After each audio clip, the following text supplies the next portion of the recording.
কেবলমাত্র জুতোর তলায় লাগানো চাকার ওপর ভরসা করে অর্থাৎ স্কেটিং করে দক্ষিণেশ্বর থেকে দীঘা পৌঁছলেন নদিয়ার 4 দুঃসাহসী যুবক। নদিয়া থেকে রাস্তা খারাপ থাকায় ঠিক হয় দক্ষিণেশ্বর থেকেই যাত্রা শুরু করবেন তাঁরা।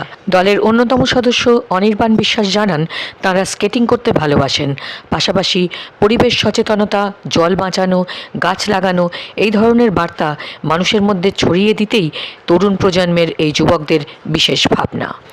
মাথায় বিশেষ হেলমেট, শরীরে সেফটি গিয়ার লাগানো এবং পায়ের তলার চাকায় ভর করে প্রায় 200 কিলোমিটার পাড়ি দেন।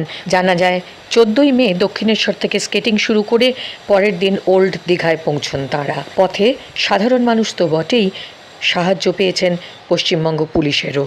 ভবিষ্যতে এই ধরনের অ্যাডভেঞ্চার যারা করতে চান তাদের জন্যে অনুপ্রেরণা হয়ে উঠেছেন এনারা।